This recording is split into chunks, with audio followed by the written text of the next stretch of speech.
Ito yung problem number 5.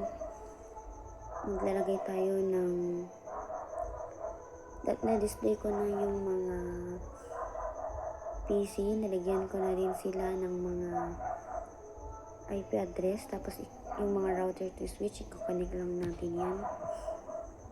Tapos yung router, dapat kung maglalagay tayo ng HWIC, dapat i-off muna natin. Tapos ilalagay na natin.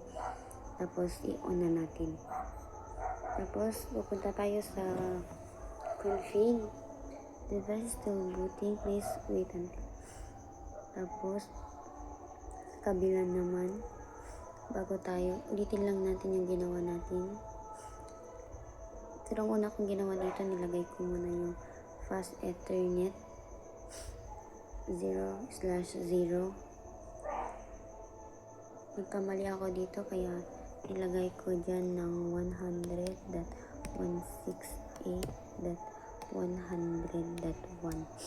Tapos in serial 3 naman, maglalagay tayo dito ng 60.0.0.2. Tapos balik tayo doon sa router PT router. Tapos fast ethernet 00.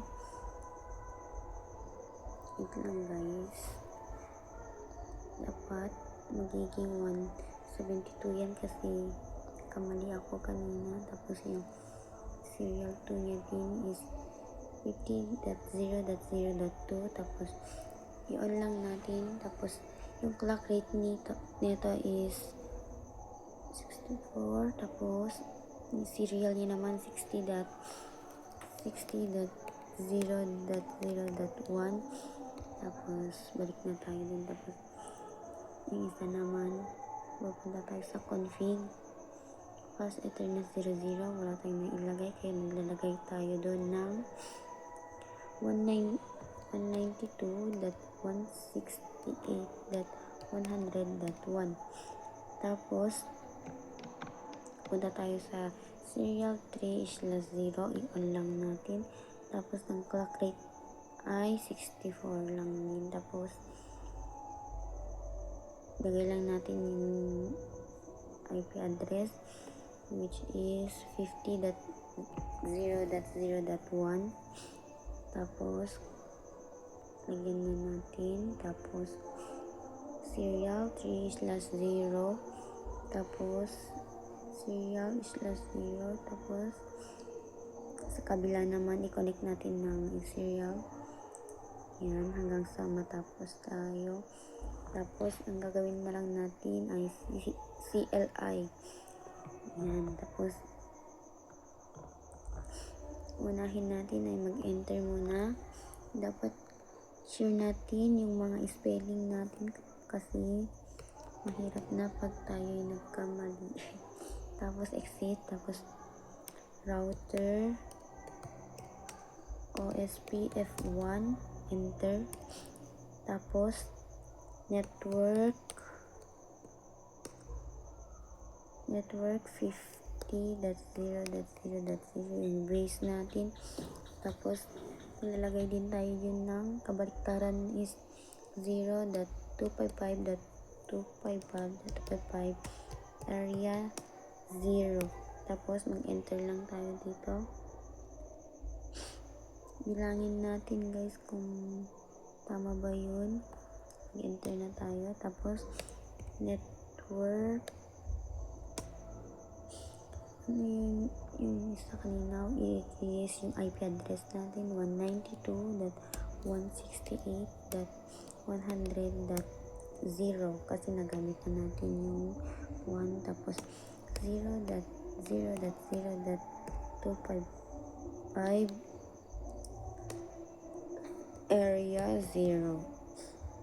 Tapos mag-enter lang tayo dito. Tapos mag-exit na tayo dito. Tapos yung isa naman pupunta tayo doon sa CLI. Tapos mag-exit tayo dito. Tapos, router OSPF1. Tapos, network 50 yung isa, kaya magiging 50.0.0. Space 0.0 ay 255.255.255 area 0. Enter. Network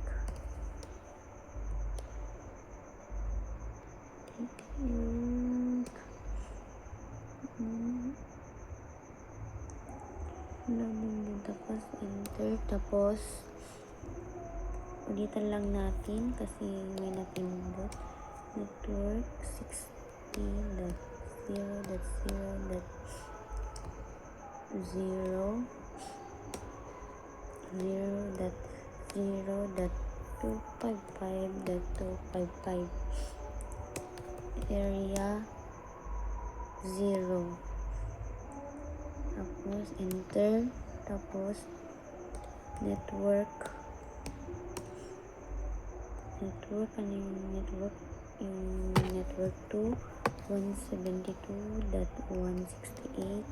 ito yung base 100.0.0.0.255.255 area 0. Tapos mag-enter na tayo, tapos mag-exit na din tayo. Tapos enter. Ayan.